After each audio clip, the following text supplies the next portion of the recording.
오늘 에베소서 5장 말씀을 중심으로 빛의 자녀들처럼 행하라 라는 제목으로 함께 은혜를 나누고자 합니다. 우리나라에 복음이 들어온 지 140년이 다 되어 갑니다. 복음이 들어올 그때는 지금처럼 대한민국이 아니고 조선이라 불렀습니다. 조선도 우리가 아는 대로 조선이 500년 역사죠.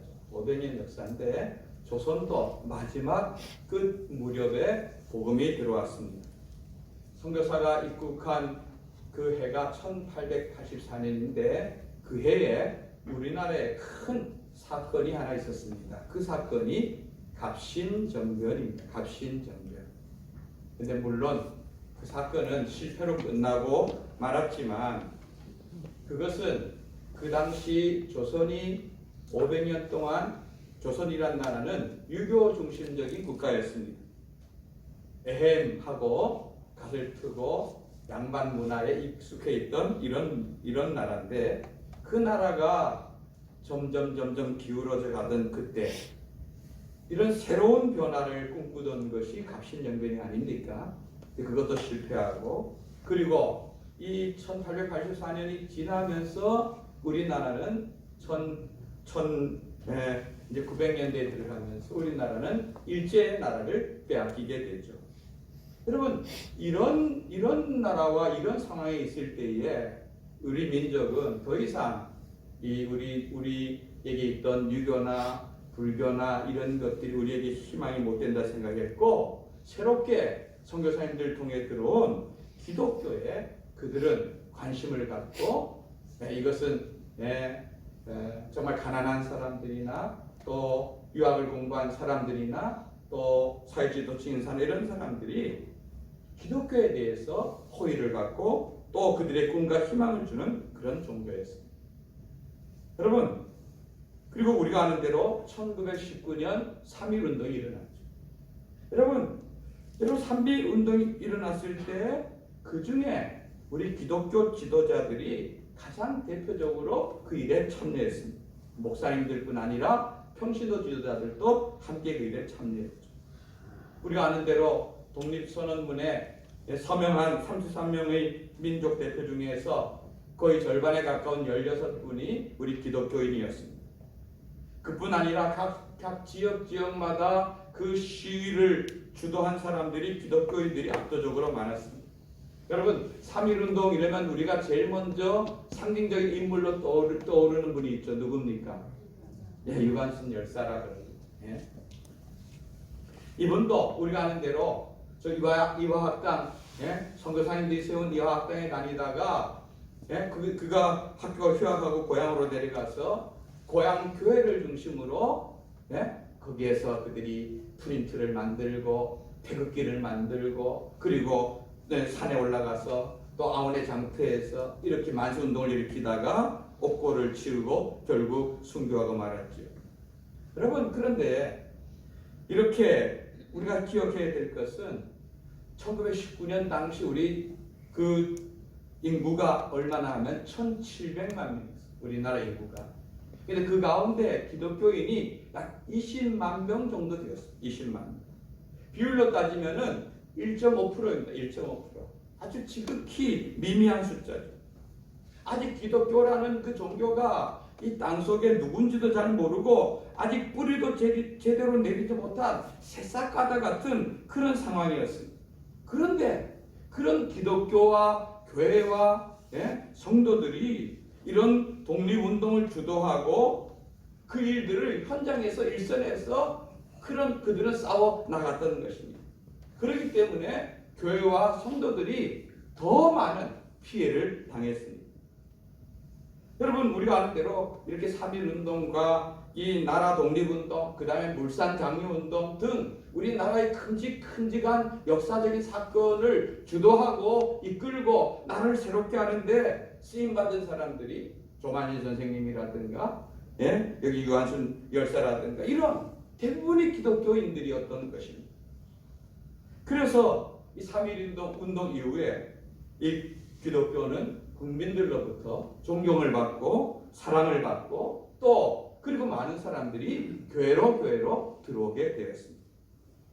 그러면 1919년이 불과 102년 전에 있었던 일이죠. 그죠? 그럼 100년 후인 지금은 어떠할까?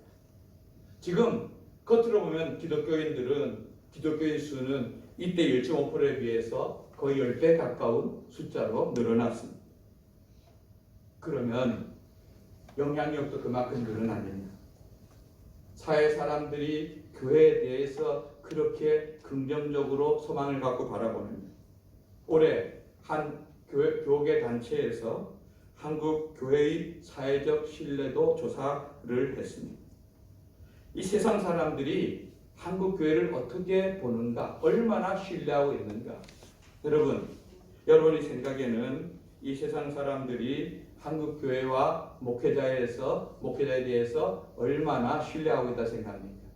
100%의 퍼센테이지를 따지면 몇 프로가 한국 교회와 목회자를 신뢰할 만하다, 믿을 만하다 이렇게 생각하십니까? 그 결과는 이렇게 나옵니다. 한국 교회를 매우 신뢰한다, 약간 신뢰한다는 신뢰한다는 사람들이 21%, 별로 신뢰하지 않는다, 전혀 신뢰하지 않는다는 것이 76%. 즉 10명 중에 8명이 교회와 목회자에 대해서 불신하고 있다는 것입니다. 이거는 불과 1년 전보다 10%, 그러니까 1년 전에는 31%가 교회와 목회자를 신뢰한다는데 그만큼 떨어진 숫자입니다. 물론 이것은 코로나를 겪으면서 우리 교회가 어려움을 많이 안고 있는 그런 문제이기도 하죠. 저는 이렇게 10%라고 하는 엄청난 숫자가 떨어진 데는 잘못된 언론 보도의 목도 있다고 분명히 보여집니다.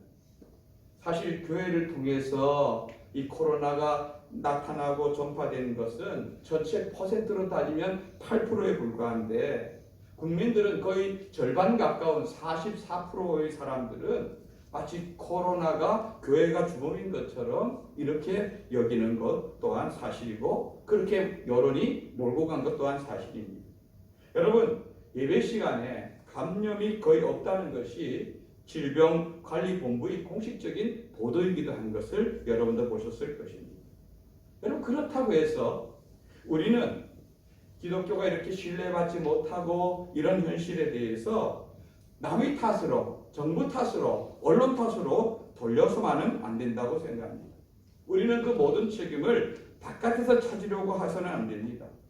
중요한 것은 나는 어떠합니까?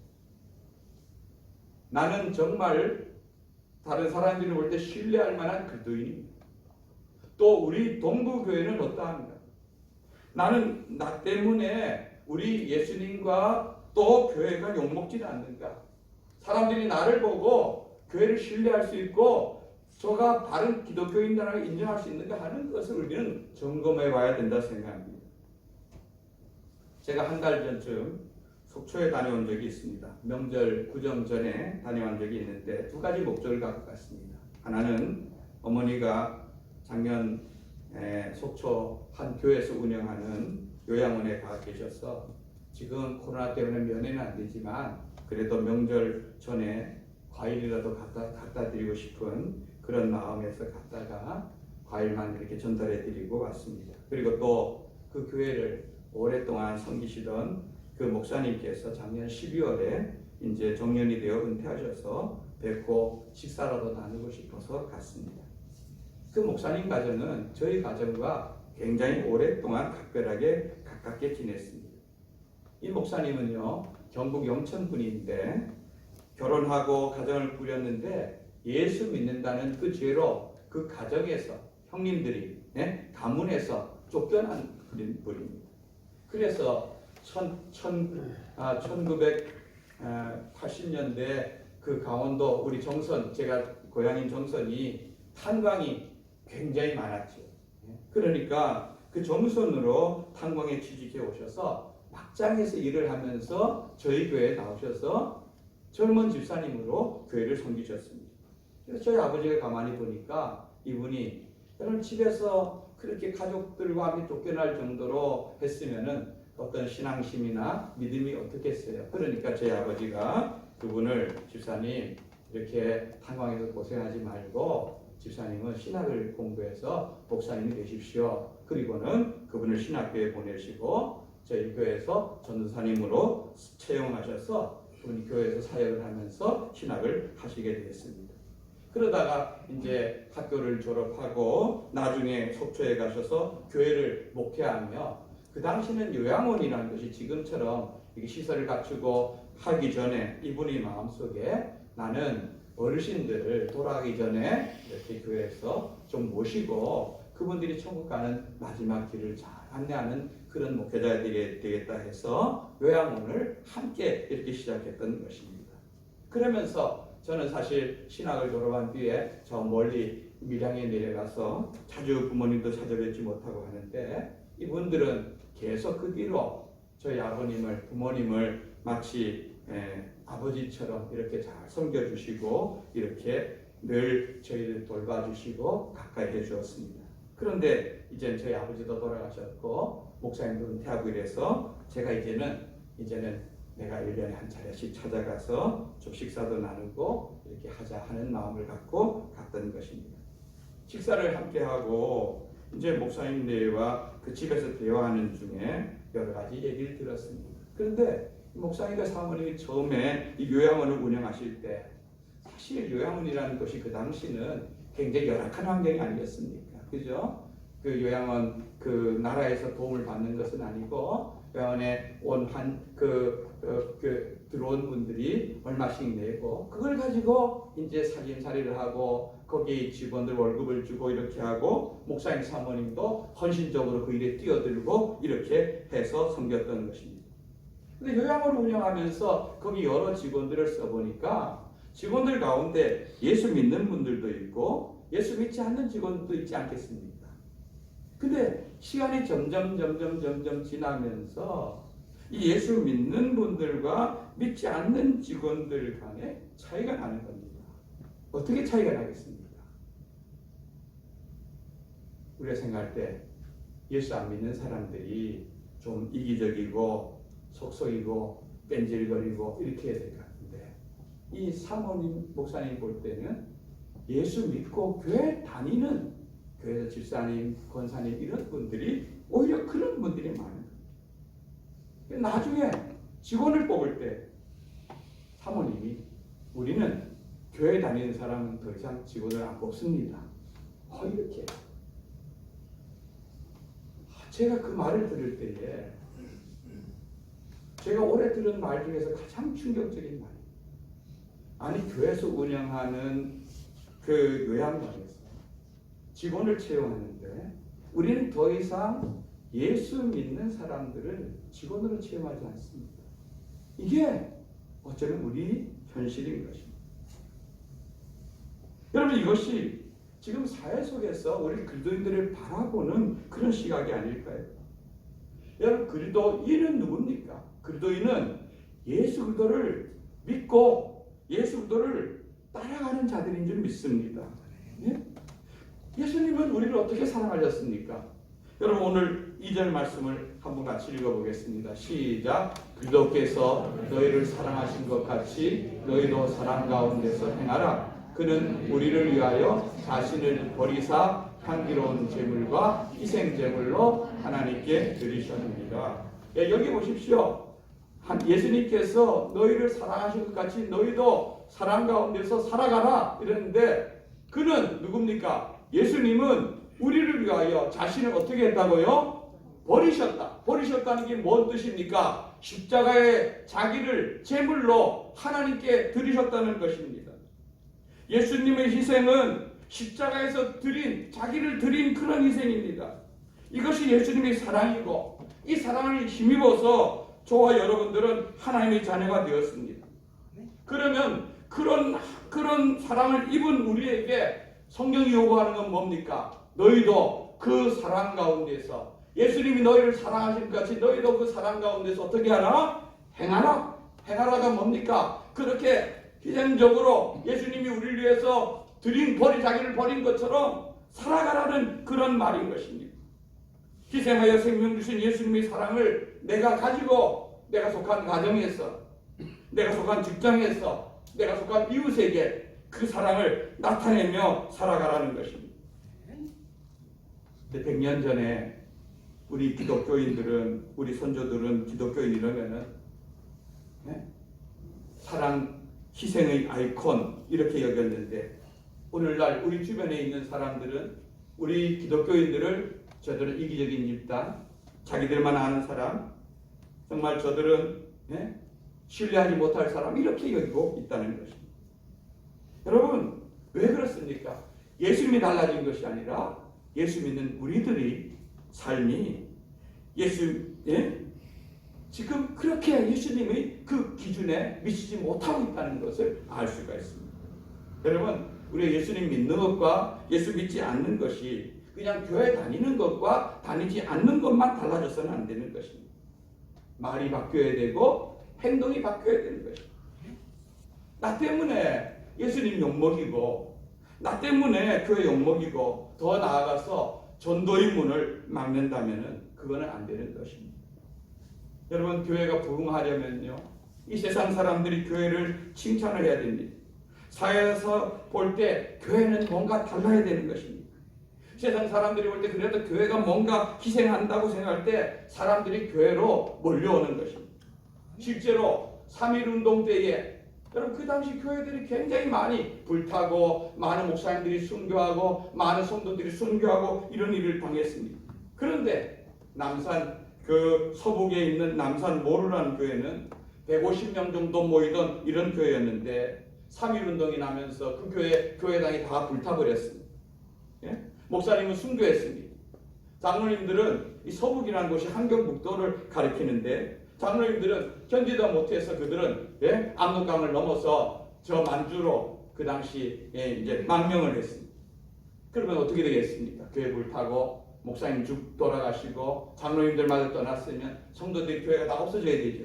그런데 150명 모이던 성도들이 그런 일을 겪으면서 400명 가까이 늘어났다고 하는 것입니다. 이 역사 속에서 실제로 나오는 이런 기록인 것입니다.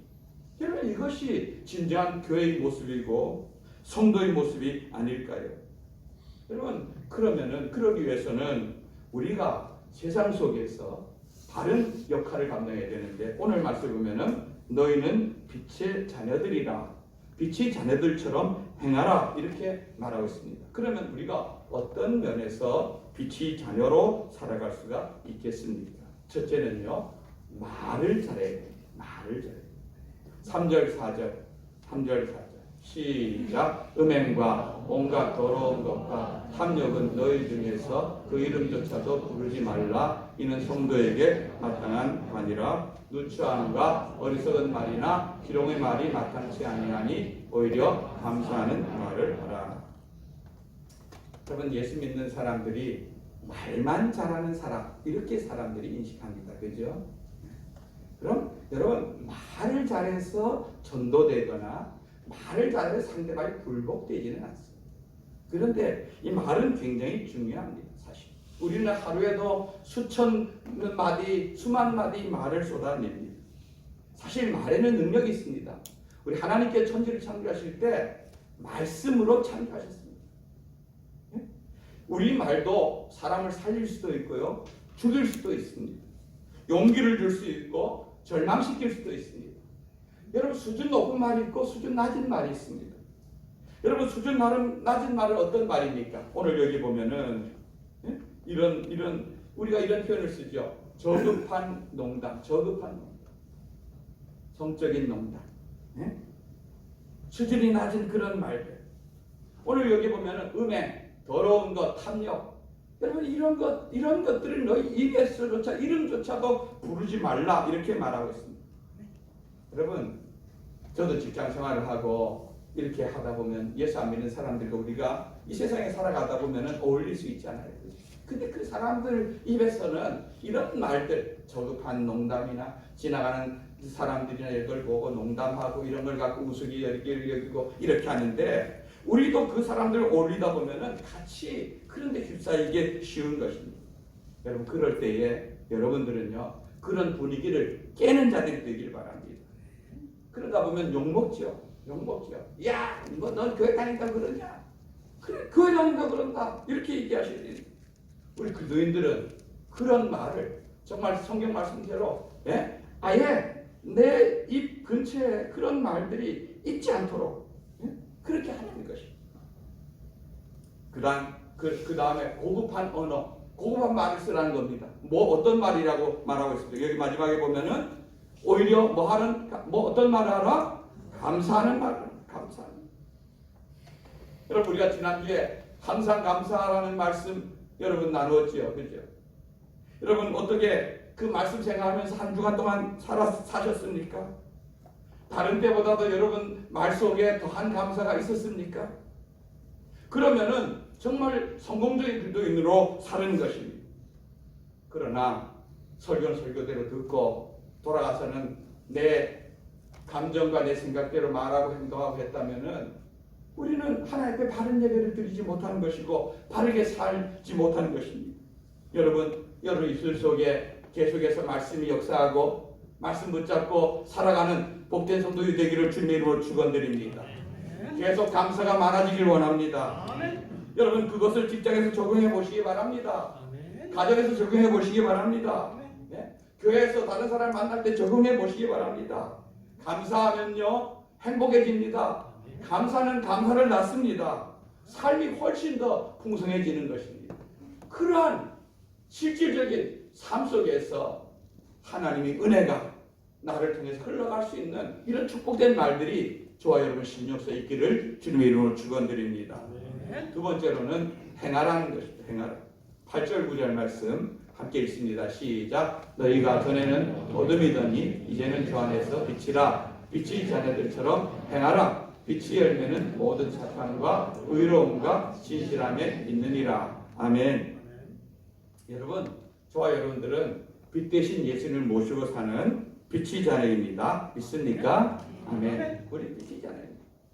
여러분 우리는 우리 자신이 어떤 빛을 드러낼 수 있는 자는 아니지만 마치 밤하늘에 떠 있는 달이 태양의 빛을 받아서 그것을 바라는 반사체가 되어지죠. 여러분 보름달만 휘영청 보름달만 떠보세요. 밤하늘의 그 달빛만 가지고도 걸어갈 수가 있습니다. 어두운 세상. 그러나 그 보름달이 조승달과 같이 조그만 지금 사회에서 느끼는 것을 20%도 안 되는 이렇게 느낀다면은 세상이 깜깜해서 어떻게 살아갈 수 있겠습니까? 우리는 예수님 모시고 그 빛을 드러내고 나타내는 자들인데 여기 열매를 통해서 그것을 보이는 거예요. 여러분 가을이 되면은요 이렇게 가다 보면은 빨갛게 익은 사과나무를 보면은 저건 사과 열매를 맺었으니까 무슨 나무다? 사과나무다. 저거는 배나무구나. 이 모든 나무를 알게 되는 것입니다. 예수님도 그랬죠. 열매를 보면 그 나무가 어떤 나무인지 안다. 그러니까 우리가 말로만 그리스도인이 아니라 저 사람의 행동을 보니까 정말 그리스도인이구나 하는 것이 나타나고 드러나야 되는 것입니다. 여러분 오늘 말씀을 보면 그리스도인은요 착하고 바르고 정직하게 진실하게 살아가야 된다 이렇게 말하고 있습니다. 교회 오래 다니신 분들은 코리텐 붐이라는 여사에 대해서 들어보셨을 것입니다. 이 코리텐 붐이라는 여사는 네덜란드 분입니다. 근데 그 당시 제2차 세계대전 때 이제 독일이 이제 그것을 전쟁을 일으켰고 네덜란드도 점령했죠. 그런데 그만 이 코리텐 붐의 가정이 그 유대인들을 그 당시 유대인들이 많은 유대인들이 피해를 보지 않았습니까? 그러니까 그 사람들 도와주다가 같이 이제 그 죄목으로 도와줬다는 죄목으로 이 코리텐 붐의 가족도 수용소에 끌려가서 거기서 부모님들도 죽고 언니도 죽고 사촌 언니도 거기서 죽고 이 코리텐 붐만 거기서 구사일생으로 겨우 살아나오신 그런 분입니다. 그리고 나중에 신학을 공부하고 하나님께서 그에게 코리텐 붐아 너가 나를 위해서 너를 그렇게 괴롭히고 힘들게 하고 한 저 독일에 가서 예수님의 사랑을 증거해라. 그래서 여러분 그 수용소에서 당한 그 시욕과 고통과 아픔이 있는 그리고 부모님과 언니까지 다 잃은 그에게 하나님 독일로 가라 했을 때 그가 아무리 예수 믿는 사람이라 할지라도 그게 쉽게 가겠습니까? 하나님 내가 다른 나라에 가면 갔지 독일에는 난 죽어도 못 갑니다. 그러나 하나님께서 아니다. 고리대문아, 너가 가서 내가 너희를 사랑하신 그 사랑을 그들에게도 나타내주라. 그리고 가서 거기에서 교회마다 다니면서 예수님의 사랑을 증거하다. 자기가 한 번도 잊지 못한 그 수용소에서 그렇게 자기 가족을 괴롭히고 하던 그 장본이 누굽니까? 그때 항무소에서 자기들 괴롭히던 독일 군인 그 사람이 자기에게로 나옵니다. 그 사람은 이 고리대문이 누군지 잘 모르지만 고리대문은 그 사람을 잊을 수가 있겠습니까? 평생을 못 잊는 겁니다. 그런데 정말 그 순간 성령님께서 그 사람을 사랑으로 용서하게 해준 그런 정말 주는 나의 피난처라고 한 책을 쓴 정말 멋있는 그도입니다. 근데 이분이 그런 용서하는 마음, 사랑하는 마음을 어릴 때 아버지로부터 좋은 영향력을 가지고 믿음을 배웠다고 하는데요. 이 코리텐붐의 아버지는 60년 동안 시계를 수리하는 그런 장인이었다고 합니다. 시계방을 운영하고 시계를 고쳐주고 하는 이런 역할을 하는 분인데 어느 날 그 시계방에 한 부자인 손님이 찾아왔습니다. 그리고는 그 시계방에서 제일 값비싼 그 시계를 사겠다고 했습니다. 그래서 시계를 팔고 돈을 다 받고 이렇게 했는데 그 손님이 거래가 다 끝났는데 가기 전에 이분이 이런 얘기를 하는 겁니다. 사실은 내가 아끼고 소중하게 여기던 시계가 고장이 나서 이렇게 시계를 사게 됐는데 그 시계를 가지고 요 옆에 있는 다른 가게에 가보니 이 시계는 너무 이제 고장이 나서 고칠 수가 없다서 내가 여기 와서 새 시계를 삽니다. 이렇게 얘기를 한 겁니다. 그런데 고리텐붐의 그 아버지가 그 손님에게 그러면 그 시계를 볼 수 있느냐 이렇게 해서 받아서 몇 가지를 만지고 수리하고 하더니 그거를 이제 고쳐주면서 이 시계는 제가 보니까 이렇게 문제가 없습니다. 앞으로도 잘 잘 수 있습니다 하고는 거기서 끝나지 않고 그 손님에게 그 받았던 돈을 다시 돌려주면서 그 팔았던 시계를 돌려받은 겁니다.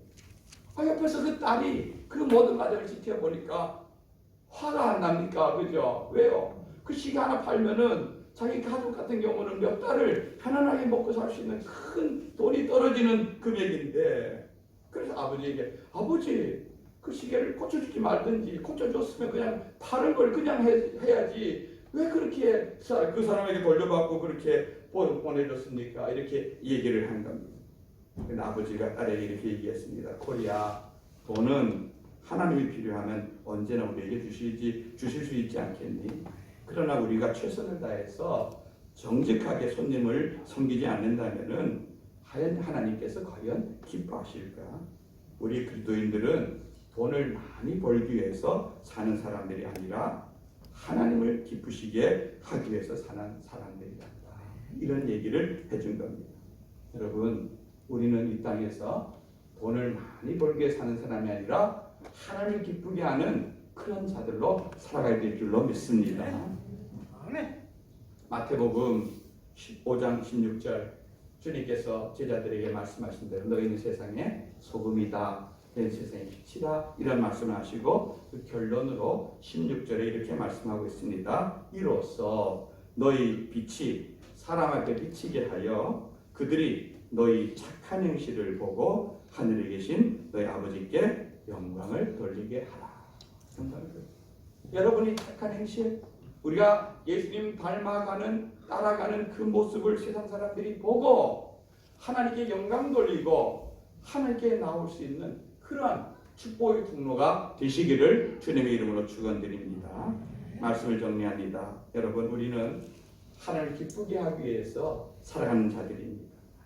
여러분, 사랑은요, 아까도 예수님이 자기를 버리사 그랬는데 사랑에는 희생이 따릅니다. 수고가 따릅니다. 그러나 그렇게 할 때 여러분 빛이 발하기 위해서는 거기에 많은 에너지가 들어가야 되는 겁니다. 희생 없이 수고 없이 어떻게 빛이 드러납니까? 우리가 있는 직장에서 나를 보면서 여러분을 보면서 저분은 예수 믿는 사람이지만 희생적인 사람이야. 아니면 이기적인 사람이 어떤 쪽에 내가 있는지 우리를 점검해 봐야 될 줄 압니다. 우리 교회 작년에 등록한 한 청년이 굉장히 희망적인 이야기를 해주었습니다. 저하고 공부하면서 자기가 이렇게 인생에 어려울 때마다 자기를 도와준 분들이 여러 분 계신데, 병원에 아파서 병원에 가면 병원의 원장님이, 또 어떤 어려운 문제를 의논하고 할 때 그럴 때마다 이렇게 도와준 분이 있는데, 나중에 그분들이 공통점이 뭔가 이렇게 생각해 보니까 그 모든 분들이 다 예수님을 믿는다는 공통점을 가졌다는 것입니다. 그래서 작년에 우리 교회 집사님이 전도를 받아서 교회 오고 우리 교회에 등록을 했습니다.